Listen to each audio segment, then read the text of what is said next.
Hi guys and gals, I'm Pete Hilke and welcome to At The Net, your podcast for all news, results and transfers and everything else from the EPL.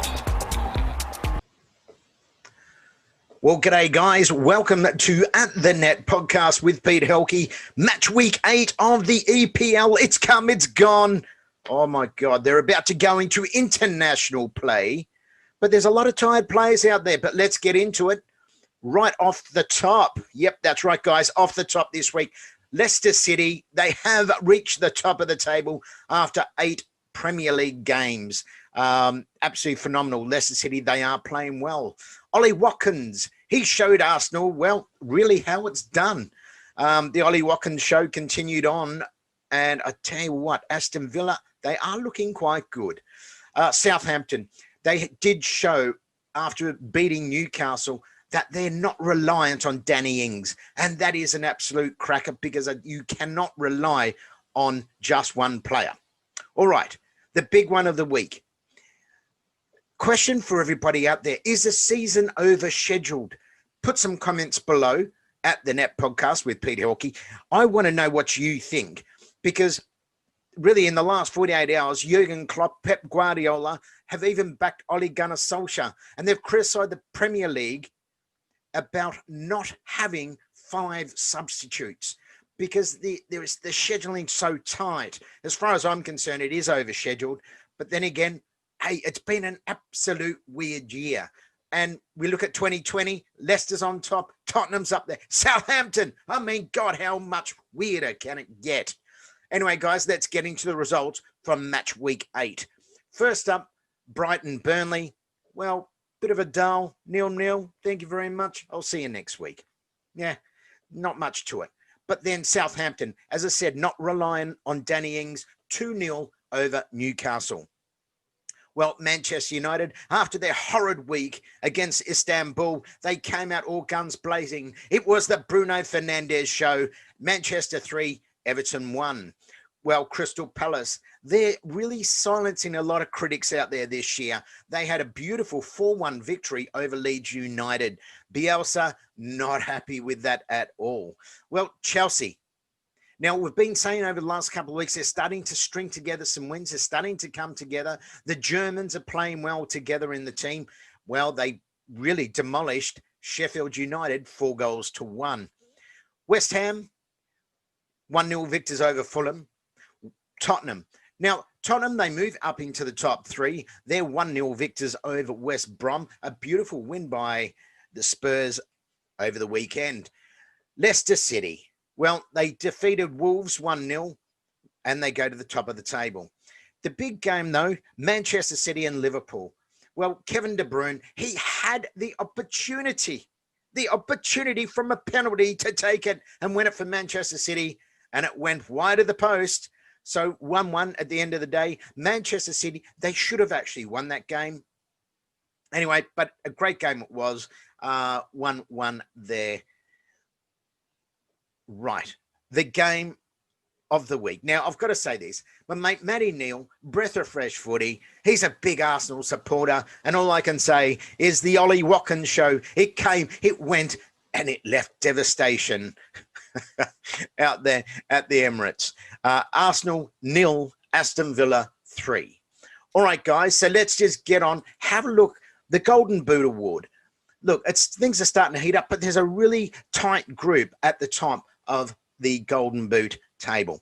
Dominic Calvert-Lewin from Everton, Jamie Vardy from Leicester City, Mohamed Salah from Liverpool, and Son Heung-min from Tottenham, all on 8 goals each. Harry Kane, Patrick Bamford are on 7.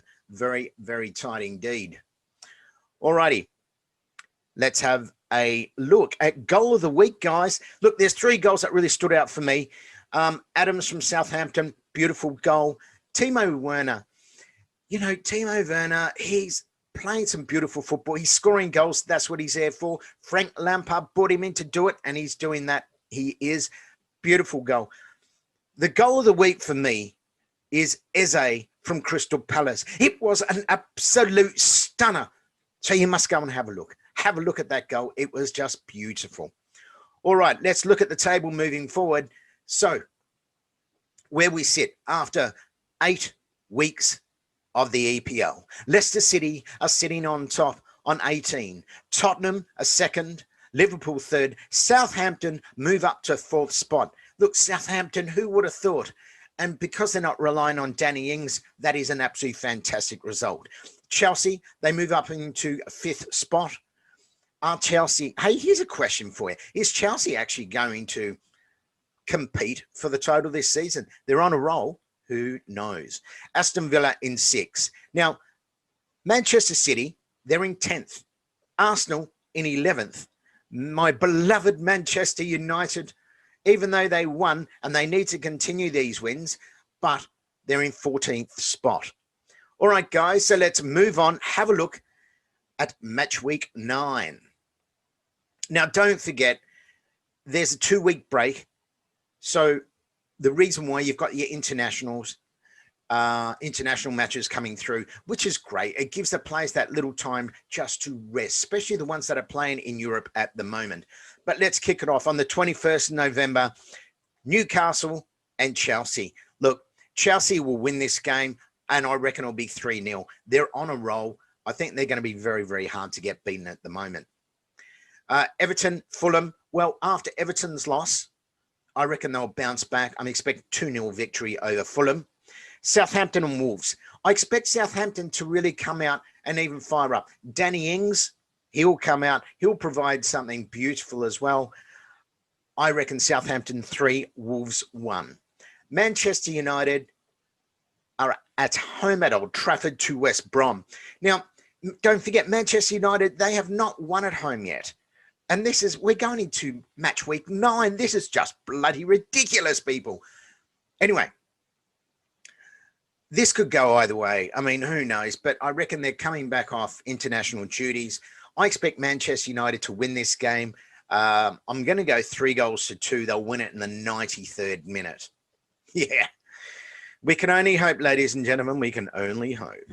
All right, Liverpool, Leicester City. Well, this is the game, one of the games of the round for me. I'm expecting Liverpool, Leicester City to really come out and both play extremely good football here. I reckon this will end up a 1-1 draw. I really do. Aston Villa, Brighton. I expect Aston Villa to continue their winning ways here. I reckon a 3-0 victory over Brighton. Crystal Palace and Burnley. It's going to be an absolute cracker. The way Crystal Palace are playing at the moment, I expect them to come out, continue that run as well. 2-0 victors over Burnley. Tottenham v Man City. This is going to be an absolute cracker. Gareth Bale, Harry Kane, Son Heung-min. I mean, this is just huge.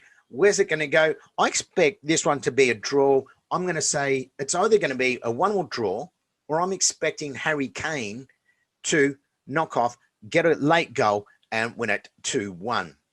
Next game, Sheffield United and West Ham. This one here, I'm expecting, I reckon West Ham will actually win this one, 2-1.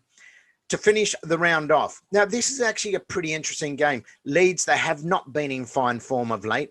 Arsenal haven't been in fine form either. Once again, very up and down. It's going to be interesting. Where's this going to go? Toss a coin. There it goes. Well, this one here, I reckon Arsenal will bounce back and we'll see a 3-2 victory to the Arsenal Football Club. All right, boys and girls, ladies and gentlemen, that is it from me at the Net Podcast with Pete Hilke for another match week that was. And I'm talking about match week 8.